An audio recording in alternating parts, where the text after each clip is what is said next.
All right, we're live. This is Attorney Vincent Davis, and this is The Secret, How to Fight CPS and Win.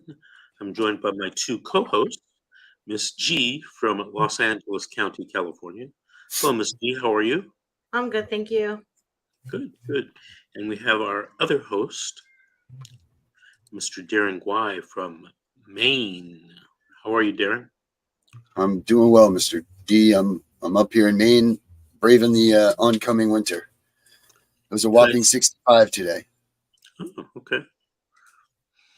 Yeah. And we have a very special guest tonight, Crystal. Crystal, where are you from? I'm coming from Santa Fe, New Mexico. Ah, New Mexico, Santa Fe. Have you ever heard of an artist named R.C. Gorman from New Mexico? No. No? Okay. We looked him up the last time, remember? Yeah. So what is going on in New Mexico with CPS and Crystal? Well, something interesting really happened. The attorney that was appointed to me by CYFD, as they're called here in New Mexico, withdrew and just said, I'm done, and didn't give me a reason as to why.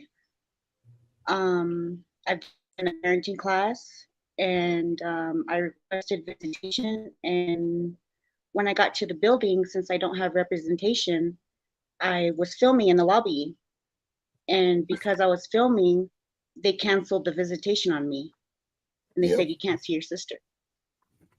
And so I said, well, you know, I'm within my rights. I'm not violating any rights. It's my right to film. And they're like, oh, this is a federal building, which is false. It's state funded. So yeah, it's just, you know, they keep giving me the runaround on why I can't have my sister, and it's frustrating. You currently have an attorney? No, I do not. The attorney that they appointed me withdrew. You know, I want to mention something to you. And I think it's like this in your state, I'm not sure, but in California, if you're appointed an attorney, it's not appointed by CPS. It's appointed by the judge in the judicial system. Remember in high school, there were three parts to our government: the legislative, the executive, and the judicial. CPS is part of the executive branch of the government. The judge is part of the judicial branch, supposedly separate entities. But if you are appointed an attorney, at least in California, it's the judge who appoints you, not CPS. And it's the judge who pays your, fee from court appointments through the judicial budget. So I would bet it's like that in New Mexico. But you have a sister. Now, they gave you a court-appointed attorney who just quit on you? Yes. And did you go back to the judge and tell the judge that you needed another? I didn't. Well, you should do that because I asked because they said that they have to appoint an attorney. So I have to look that up in New Mexico. Okay, so I'm completely lost, Crystal. My question was, did you go back and tell the judge your attorney quit and you want a new attorney? Yes or no? No, they told me I can't file anything without an attorney. I'm like kind of stuck. Okay, am I missing something, Miss G? No, you're not missing anything. It doesn't make sense, Crystal. Translate for me, Miss G. Okay, she's saying that they're telling her that she cannot file anything without an attorney, but yet her attorney abandoned her. I got both of that. Exactly. My question is, so that she can file something, did she go back to the judge to get a new court-appointed attorney? Probably not, right, Crystal? No, did the judge appoint you another one? I can't hear. No. Okay, why? I don't know. Wow. Mr. Guai, am I missing something here, or what are you thinking?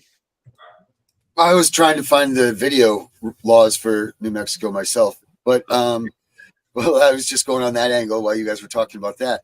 But that just makes no sense, because if she has no lawyer, how do you, if they're not allowing her to speak, how is this supposed to be remedied? So, What do you think? What should she do?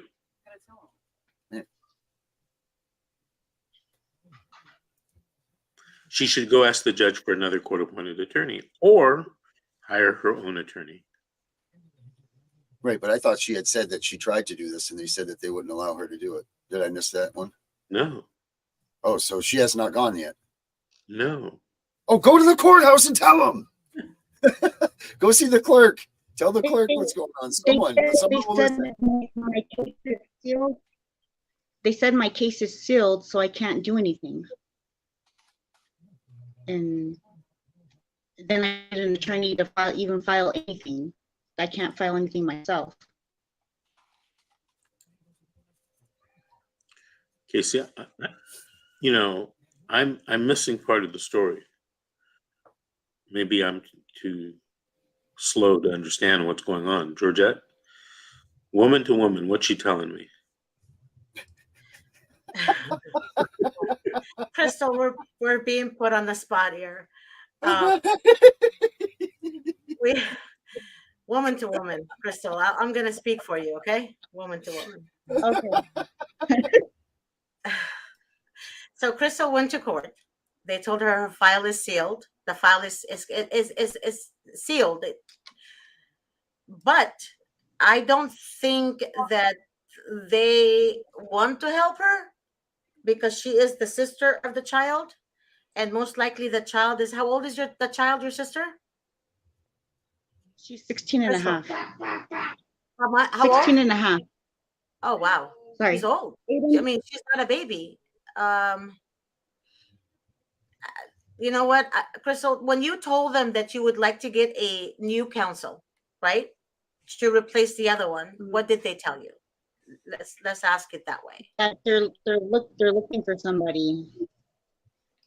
They're looking for a replacement, right? Yes.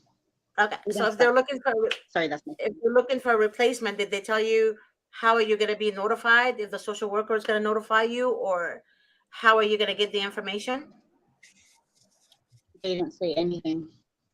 Like I said, they pretty much left me and the ICWA representative from my tribe in the dark, and he gets frustrated because they don't answer his calls and they just don't want to tell us anything.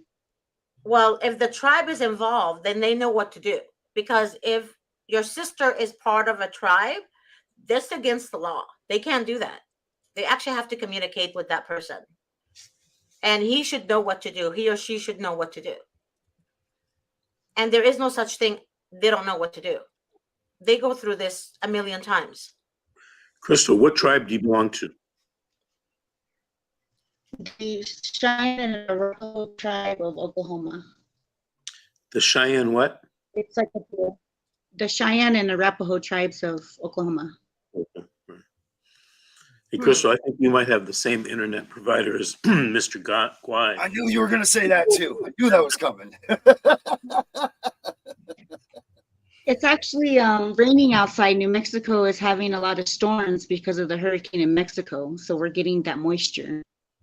Oh, So I really? apologize for the internet. It's just stormy outside. At least she has an excuse, Darren. I know it.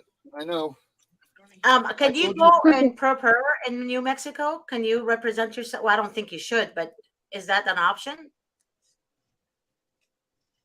They said I can't even go get guardianship myself because they're involved. They have to appoint me as a guardian. Which I don't know if that's true. If it's not true, then I'll just go file the guardianship paperwork at court. Okay, Why they're just giving me. let me go back for a second. When you said that they told you that they're gonna stop the visitation because you were videotaping your sister, right? I Right? was in the lobby videotaping the caseworker. You were videotaping the caseworker? I don't think you should do that. Yes, she was talking to me, and I told her if she talks to me, I'm gonna video. Um, Well, New Mexico is one-way video stuff. There's only one person needs to know, but that's not probably the best place in the courtroom to be doing that thing. Well, in my opinion, you shouldn't be confrontational with a social worker. Even if Right. she's being confrontational with you, you need to take a step back and you not say anything. Because when they're confrontational with you, they want to push your button so you can react, so they can say, no, she's crazy. We don't want to put the kid with her. I Because attest to that. It's true truth. so that's why. But a lot of people tend to think that they can just be confrontational with them, and it's the worst thing you can do. You have to be as cool as a cat, literally. Okay? I mean, that right there. I'm you did wrong. I'm sorry, but you're learning. But oftentimes, I mean, I tell people this: you only need one mistake with them, and they will hold it on you against you for the rest of your life. There is no forgiveness. There is no such thing as life happens with them. They will hold it against you no matter what. You understand what I'm saying? They don't think of feelings, emotions, and all that. They're just bankrupt from all that. They don't have it. So they're not going to feel anything for you or what the situation you're going through. So let me ask you this real quick. Why did they remove your sister from your parents? She wasn't removed. It was a guardianship issue. If I start from the beginning, me and her, I was her caregiver, and we had an argument over a cell phone because I found like naked pictures and stuff of her. So I took her cell phone away and I threw it away, and she overreacted and went to the youth shelter. When I tried to go to the youth shelter to get her out, they said, well, you're not a legal guardian. We're going to hold her. And that's when the CPS got involved and took her. I see. But they took her because you removed the phone from her and you got into an altercation with her? Because I couldn't get her out from the youth shelter. Another cell phone causing family destruction. And you know what? This is happening a lot, actually. A It lot is. of teachers, yeah, they're putting even stepdads in jail because they're disciplining them because they did something wrong by taking the phone from them, and then they say that the stepdad raped them or molested them, and then they take the statement back after they realize that they're in a very bad situation, and they want to go back home, and it's too late because now the damage is done. And Mr. Davis. Yes. Remedy number one to get her on track is what? Get another court-appointed attorney or hire her own attorney. Number That's two, right, videoing a caseworker in a courtroom. Well, I don't think they were in the courtroom. I think they were in the courthouse. Yeah. But either way, the courthouse is not a place to do something like that, right? It's like throwing gasoline on the fire. No, it wasn't at the courthouse. It was at the CPS building. Okay. It's a Visitation. visitation building. Either way, end of the day. Here's your third tip, okay? And when I say this, you might think I'm joking, but I'm not, okay? There is a book that you can buy on Amazon for probably $10, okay? You should buy this book and read it 2 or 3 times. It's called How to Make Friends and Influence People by Dale Carnegie. The part that you want to focus on is not the how to make friends. It's the part about influencing people. Okay? By your conduct, your words, your actions, you can have a significant impact on people. Most of us know this deep down, but we don't practice it. I've seen cases in my career where my clients have charmed the pants off of a social worker to get their kids back or to get a relative placed with them. I've seen cases where my clients did everything possible to piss the social worker off and fight like hell to try to get the kid back, and sometimes not ever getting the kid back. So those are the three things that I suggest. You know, when you read that book, if you ever read it, you're going to say to yourself, you know, it's really sad that nobody ever told me this. That's the first thing I thought of when I read it in about, for the first time in 1987, I think.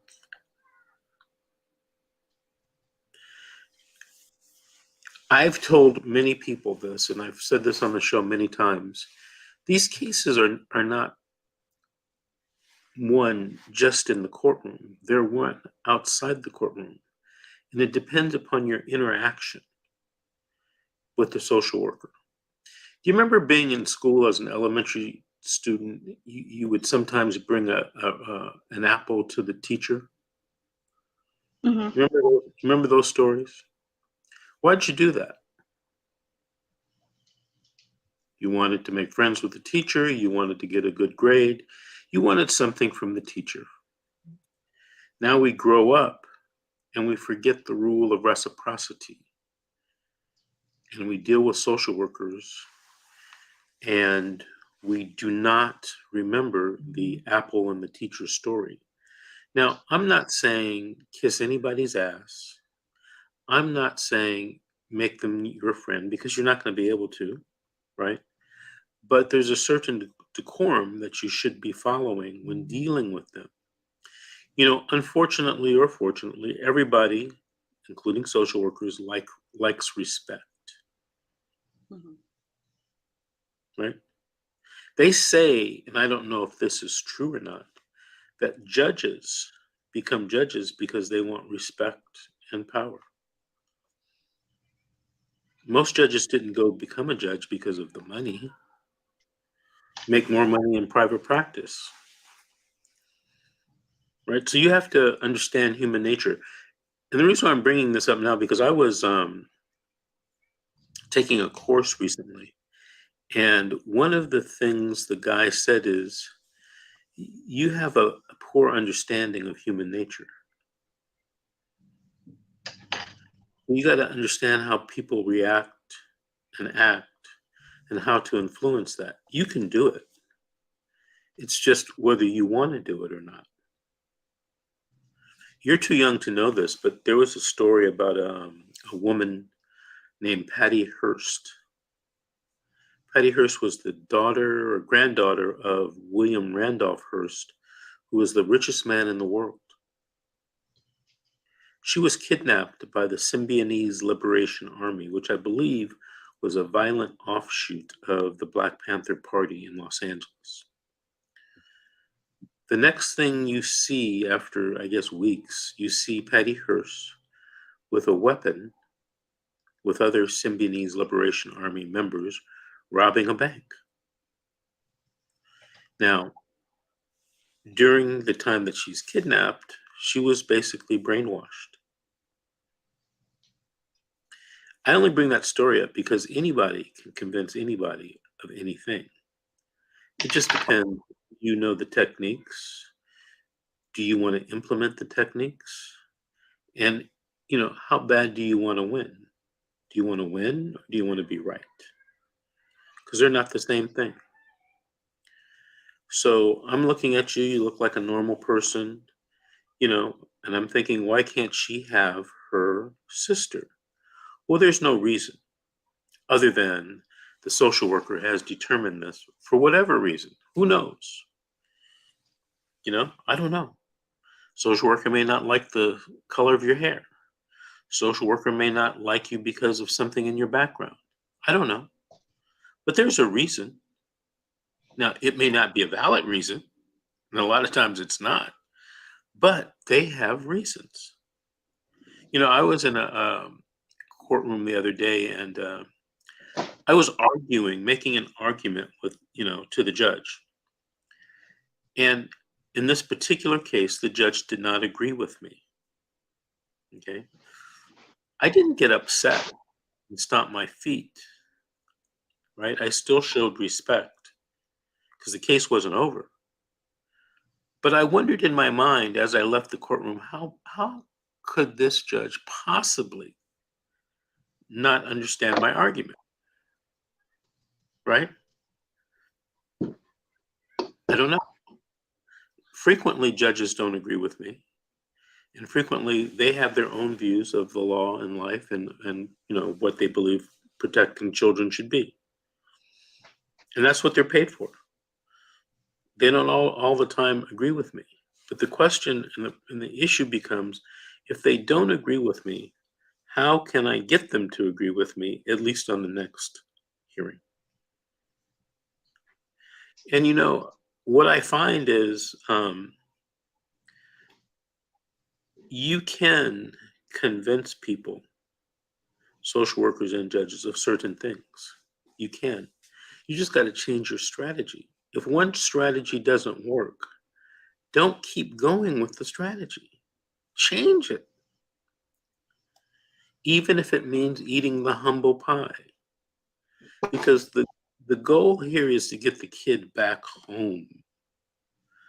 And I tell people all the time, if you focus on that and get the kid back home and then want to do something like sue the social worker for what they did to you, that's a whole nother thing. But get the kid back home first. What do you think about that, Ms. G?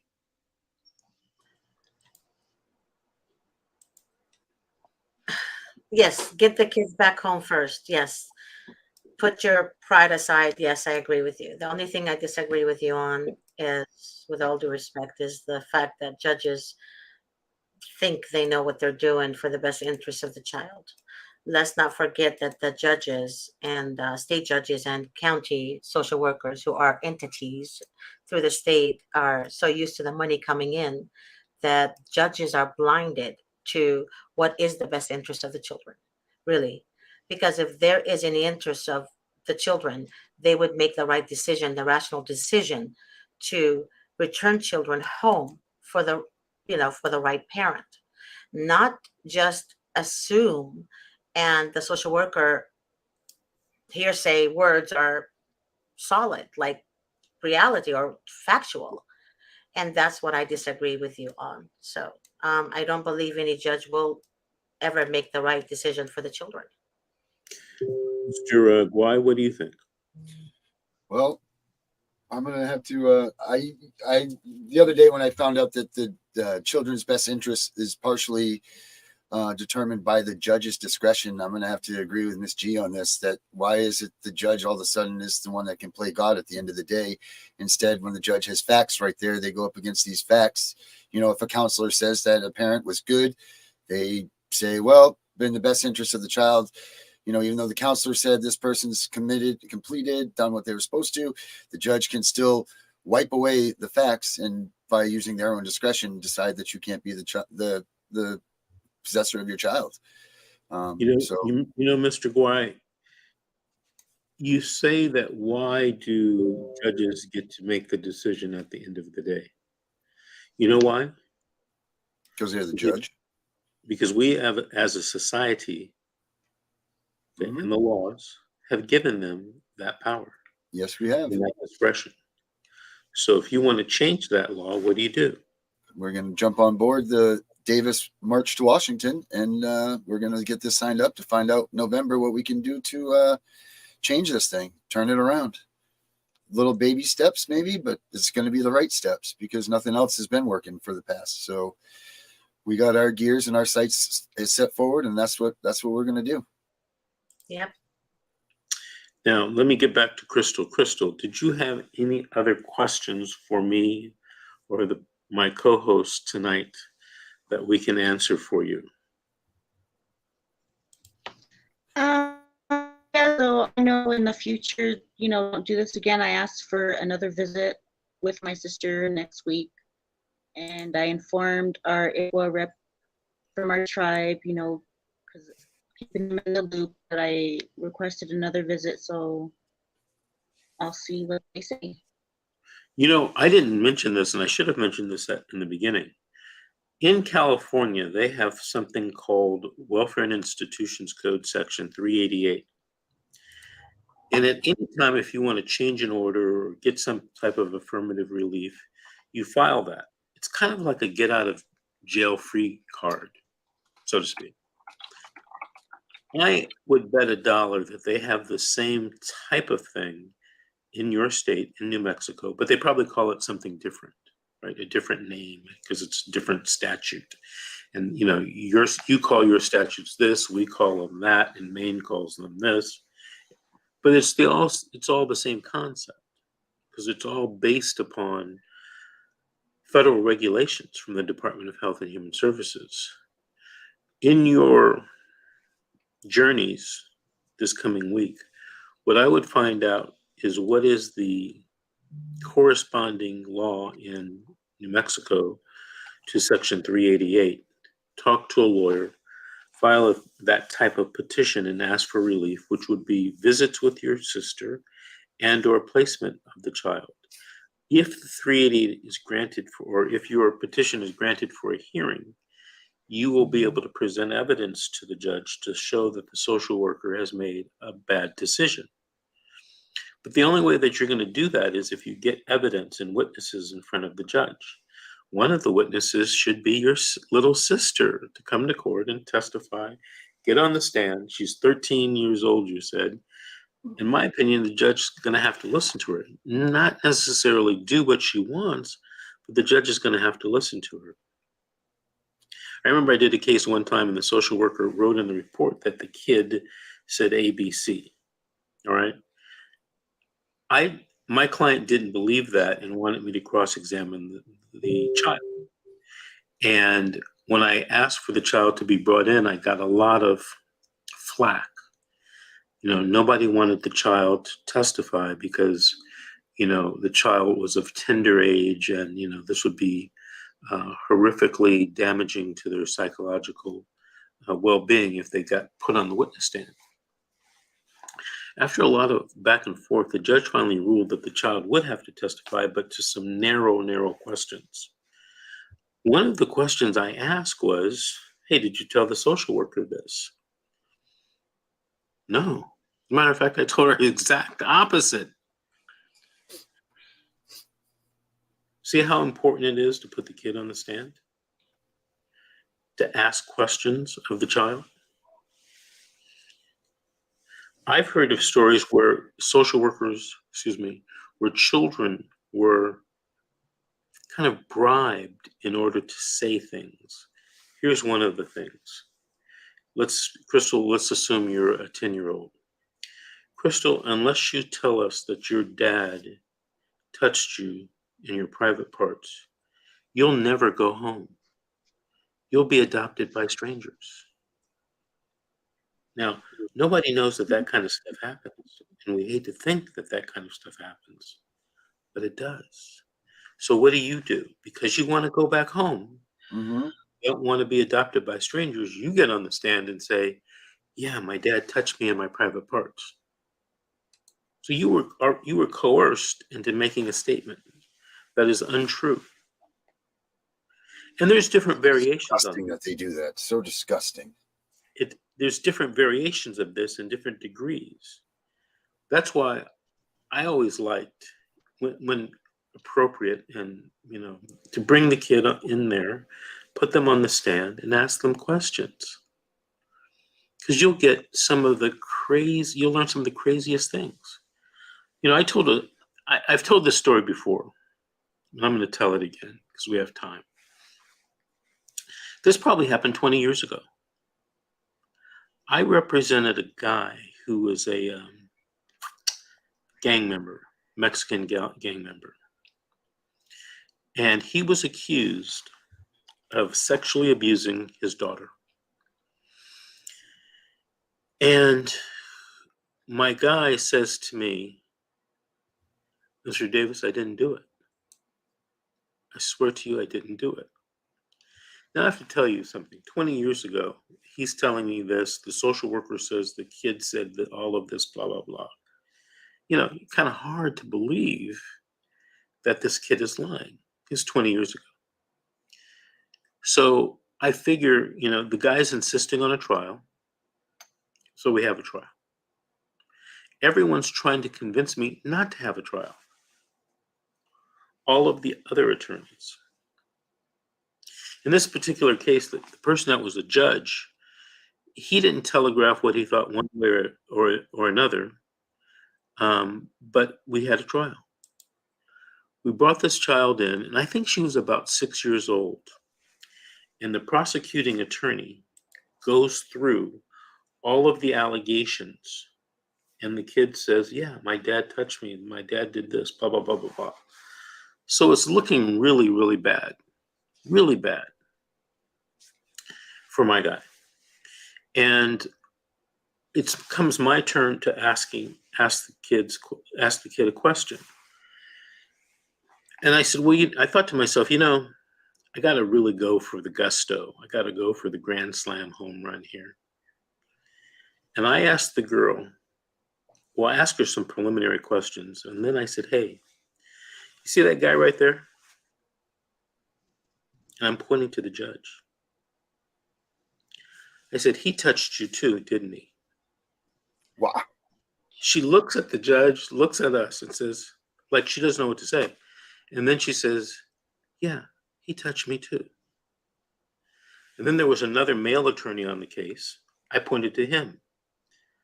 I said, he touched you too in your private parts, didn't he? Yes, absolutely. She didn't say absolutely, but yes, he did. And I didn't like it. Something like that. And then I said, and isn't it true? We don't have to keep it a secret anymore. And I was about to say, and I touched you, and the judge stopped everything. And we took a break. And he let us know in so many uncertain terms that it was obvious the girl had coached and that nobody had touched her.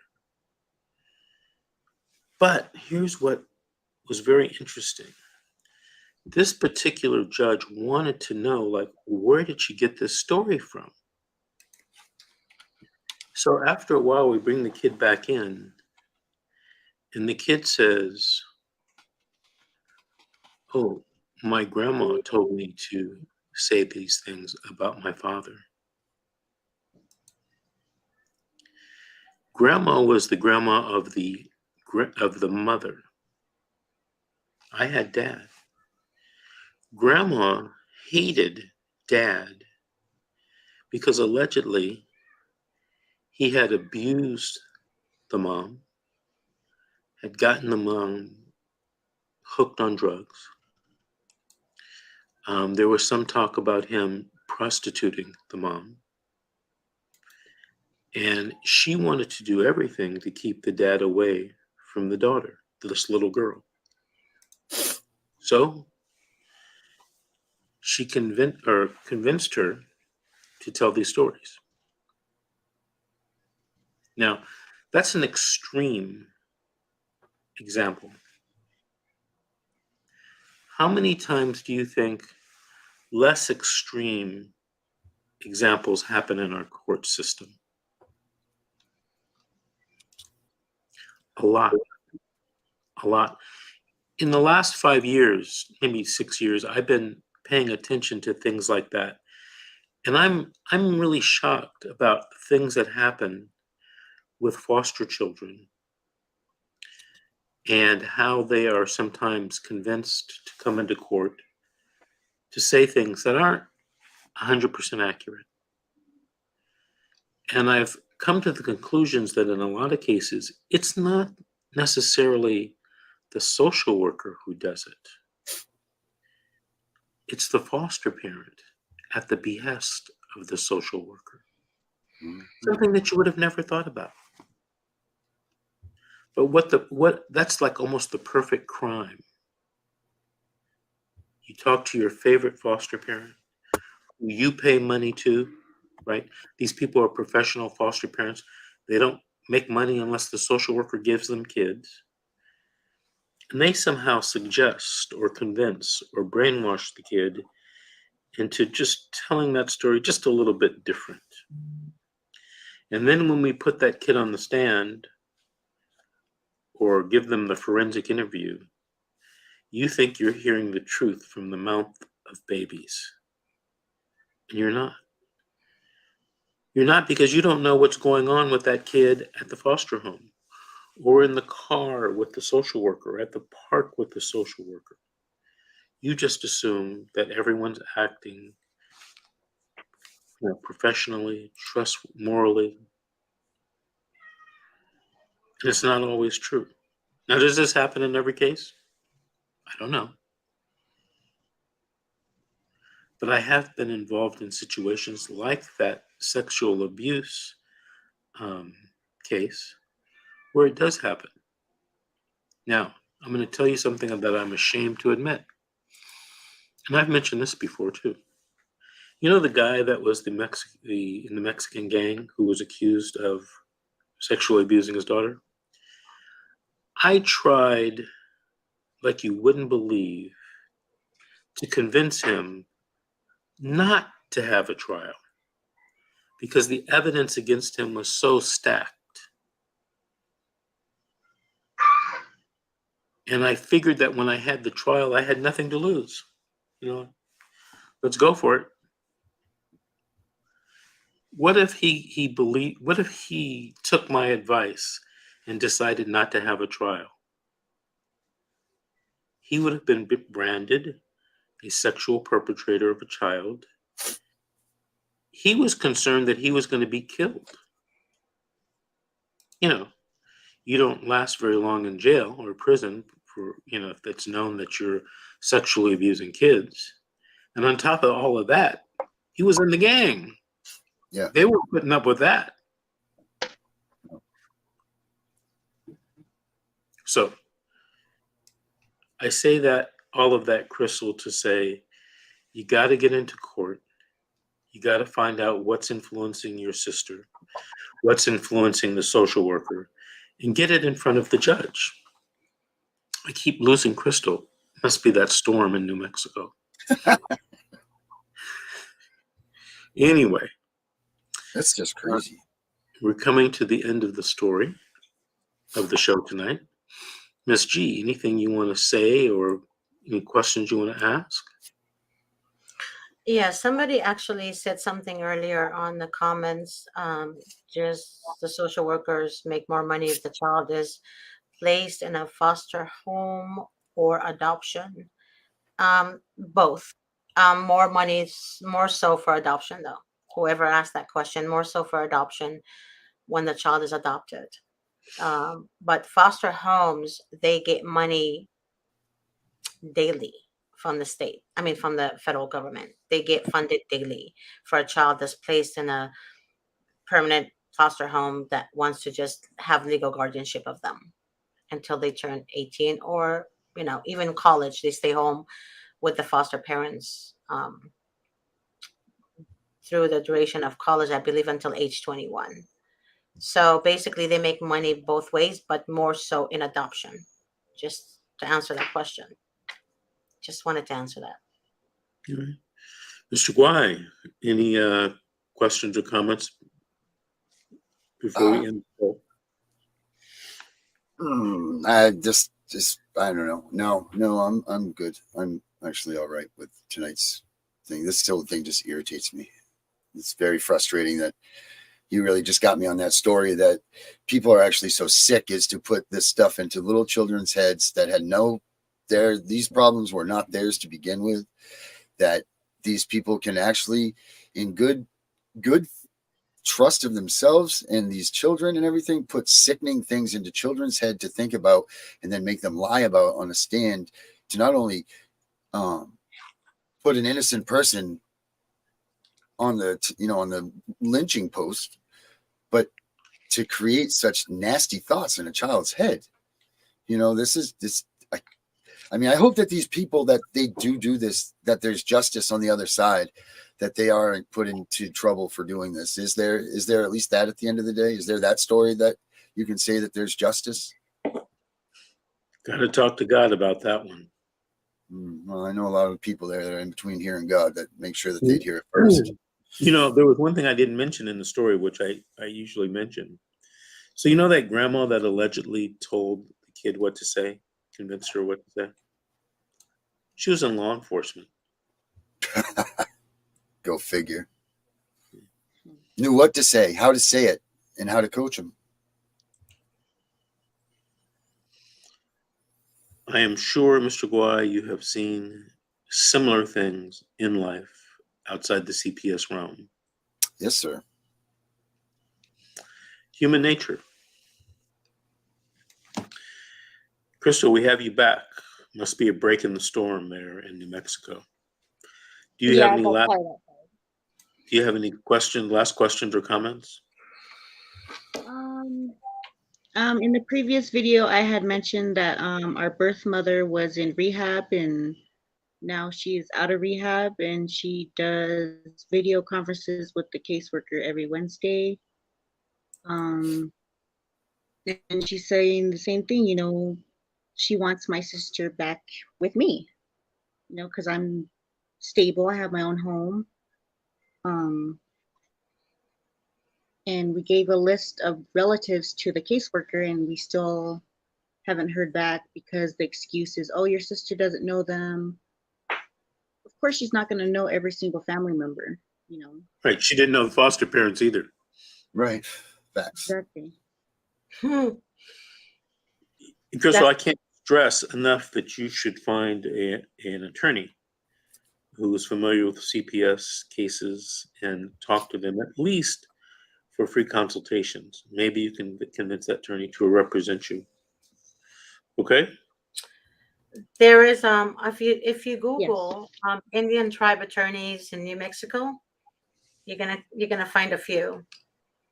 I think you should actually call them tomorrow, not tomorrow, tomorrow's Saturday. God willing, call them on Monday as early as possible. Start calling them. And they do have it. I actually pulled it up.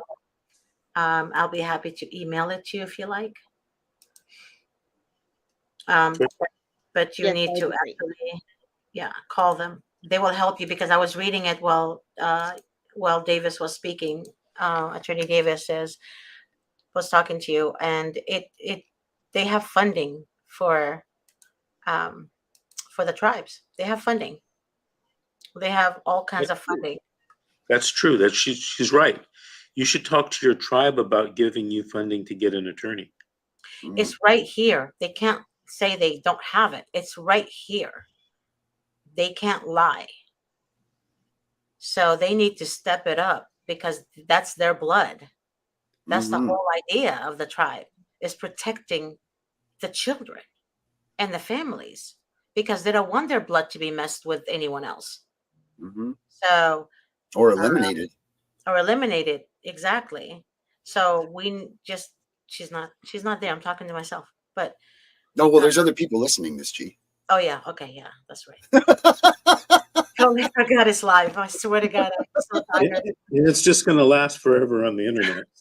I'm sorry, I forgot. Yeah. Hey, I want to answer this question because it's kind of a unique question. Empress says, are character reference letters known to be I'm sorry, hearsay? I'm going to review this video because I keep breaking out. Okay. Are character reference letters known to be hearsay in court? The answer is yes, at least in California. Yeah. It's an out-of-court statement used to prove the truth in court. That's hearsay, classic definition. But why do they ask for it? A lot of juvenile dependency, especially in LA County, they always ask for reference letters. Then you get them the reference letters, then the judge will say that's hearsay. Right. The other thing is, the general rule, at least in California, is that character evidence is inadmissible. Now, there are a lot of exceptions to that rule. One of the exceptions is if character is at issue in the case. What better scenario do you have in a juvenile case, CPS case, than the character of the parent? So I always argue that it's always admissible under the exception, and I probably get a 50-50% ruling on that. That's one of those gray areas of the law, and unfortunately, that decision is left up to the judge, Mr. Guai, left up to the judge. Now, there could be a law passed that says the judge must consider all character evidence about the parent. That's easy, and it would change all of this discussion. But you have to get that law passed. We also have to get a law passed to defund CPS and to not give them that much power as well. Yep, abolish it. Abolish CPS 100%. Okay. Miss Crystal, I want to thank you for calling in this evening from New Mexico. Please keep us posted. And if you're interested, I'm going to have Miss Grace, our executive producer, contact you. Grace, are you listening? Contact you and ask you to be part of our movement for becoming a state or county captain in your state of New Mexico. Okay, we're going to try to help reform. And as Mr. Guai said earlier, we're going to try to make an impact on the November election that's coming up and see if we can rally people and vote our candidates in.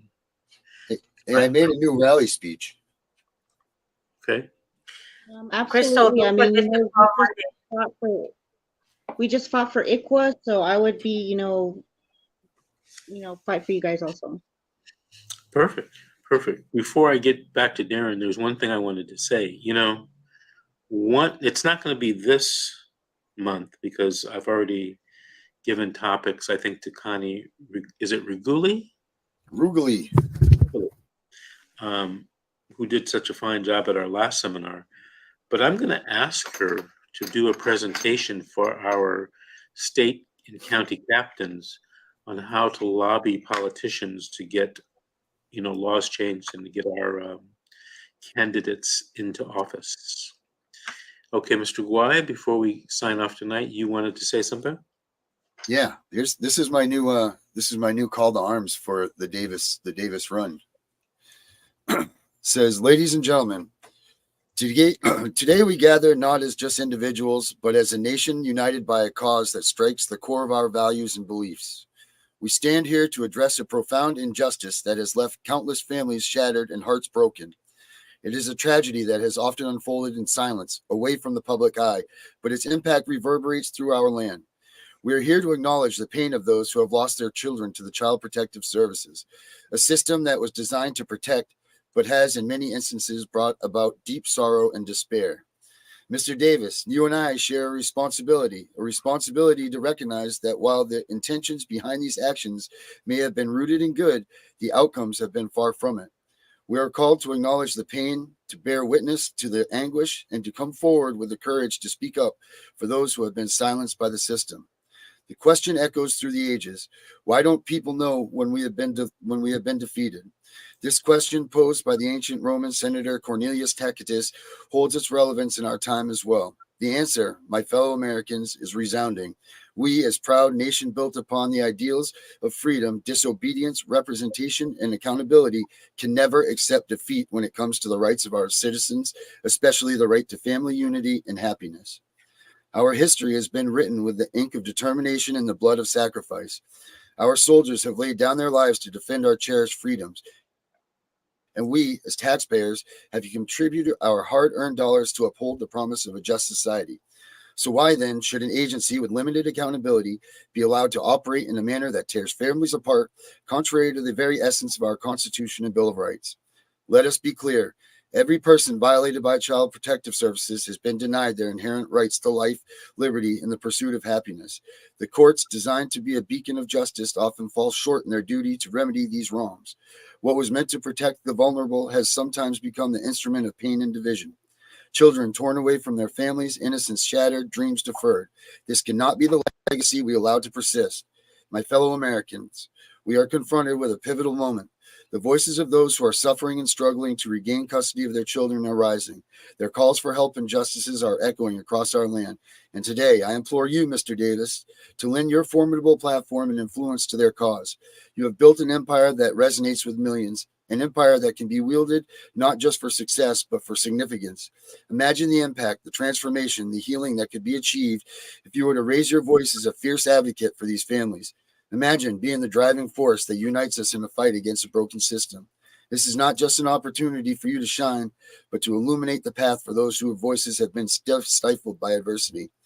The journey will be arduous, the battle fierce, but remember, your empire was not just built for excellence, but for a purpose. It was constructed to overcome challenges, to ascend mountains through insurmountable. Let us be clear.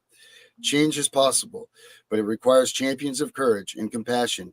You have the resources, the reach, and the knowledge to lead the charge. To those who doubt the power of one individual's influence, I remind you that history has been shaped by the actions of a single person willing to stand against the tide of injustice. Now is the time for that person to rise again, not with weapons, but with the strength of conviction, the force of words, and the unwavering determination to see families reunited, justice prevail. In closing, the weight of this battle is not to be underestimated, but the potential for change is immeasurable. Together, let us be the beacon of hope, the guiding light for those who have lost their way, the war for the well-being of families that continues, and the soldiers of love and compassion need their champion. The journey is long, but together we can make it, step by step, until justice is not just a dream, but a reality. Very good. Did you write that yourself? I did, Mr. Davis. Sure, that's not GBT. No, that's all Darren. Chat DPG is what that is. So, You know, we should put that in, get that on a video with you, and make that one of our trailers. yeah, all right. That's what I was trying to do earlier, and then when I sent you the email, but it said it was 26 megabytes, too much to send to you. Right. So, No, Grace can do it. As a matter of fact, through this, what we use here is StreamYard. You can do video recordings and save them and play them on the stream. Okay, all right. folks. Well, that's all for this evening. This Friday evening, I want to thank both you, Miss G and Mr. Kwai, for being co-hosts tonight. And we have tomorrow at 9 a.m. We have our next show. Weekend shows are 9 a.m. Saturday and 9 a.m. Sunday, Pacific Standard Time. Hope to see both of you tomorrow morning. Good night, all.